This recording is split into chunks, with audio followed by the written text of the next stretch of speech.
This is my $500 bug out truck setup. This assumes you already have a truck. If you don't already have a truck, a good cheap truck is the early 2000s Chevy Silverado with the 5.3 engine. This truck is the generation before that, and it's still a good truck. So this is how to bug out at the beach. So the camper shell was $150 on Craigslist. Things to look for, how the front window is situated. This one's got this stupid rubber gasket that I'm sure is gonna leak in the rain, but that allows you to pass through to the cab if you ever need to get anything. If your truck has a sliding window in the back. I would have preferred to have it with its own sliding window that was separate from the cab. That would be ideal. Limo tent so people can't see inside while you're driving, and windows that open is a bonus. And then most all of them lock. And if you're buying an old junk one and you don't have the keys to the locks, these are real easy to just take off and replace. And you can get a new set for like 20 bucks. Well, let's see what's inside. Let's start with the cooler.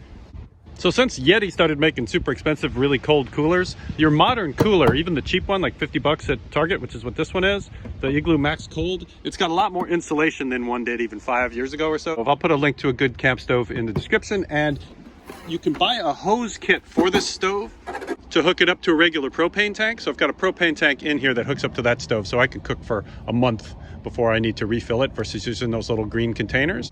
And here's how the stove setup works. So that's the valve that came with the stove. You plug it into this hose, whoop, and then it goes to the big tank, and that's all you need to do, and you're cooking.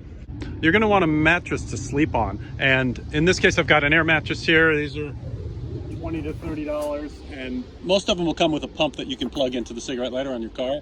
So the disadvantage is that they will tend to deflate, and you have to keep pumping them up. So in the middle of the night, you'll find that it's deflated and you have to wake up and pump it up. The advantage is, especially if you have a truck that has a bed shorter than 6 feet, a regular mattress just isn't going to fit. So ideally, like when my son uses this truck to bug out, he brings a real mattress. But the air mattress works great, especially if you need to deflate it and haul other stuff. Got the pillow off your bed. I'm not counting that in the budget. You can get bins like this from Target for 20 bucks, and that'll pretty much hold everything you need. You can also use it as a table when you need a table. So let's see what's in it. I've got some paper products. Now this is a solar light. Like if you need outdoor lighting, it's LED, super light. You blow it up with your mouth, and then you leave it out in the sun all day, and it provides you light all night. That's made by Lucy. I really like this one. That's if you want to just be totally self-sustaining and self-contained, and you're in a place that has a lot of sunlight. But it'll go for days with no sunlight before it dies. This is a truck topper tent.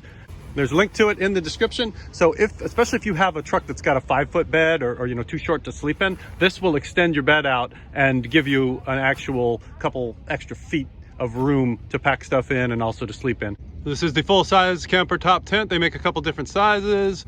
And it looks like this on your truck. So here's my little house when it's all zipped up, and then you can open it up to get ventilation at night. So even if you don't need the extra room, it's also a nice way to get a little extra ventilation at night if it's hot in your topper.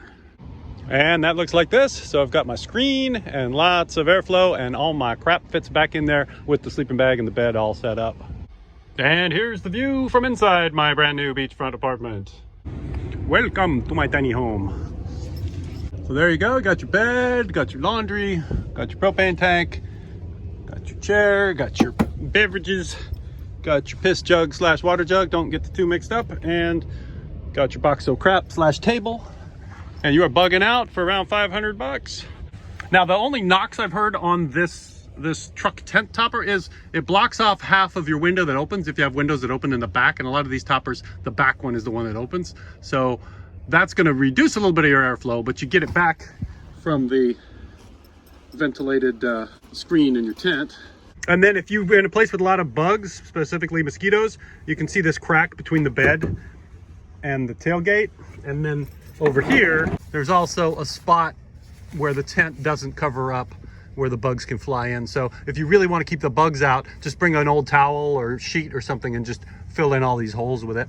Here are some other supplies. Lightweight hiking mess kit, link in description. Various lanterns. These, you know, you can get one of these El Cheapo lanterns and they last for days. And it's always good to have an extra one of these around in case all of your other lighting solutions fail. But the good news is they've built a lot of lighting solutions into other products. So this is a fan. I really like this one. This is a fan that charges solarly. It also has a USB charger. It has lights built into it, so it can act as your light at night. And if it's hot, you can use it to ventilate. Put it up next to one of the windows and blow the hot air out. and it will charge your phone as well. It's got a big battery in it, so you can run the fan for a day or two before you need to recharge it, and you can also charge your phone with it at night. This one I really like, the mosquito killer lantern. So every time I go camping in a place with mosquitoes, you try to fall asleep and you're in your ear, and this will kill the mosquitoes, and it's also a light, and you can hang it from the roof of your truck.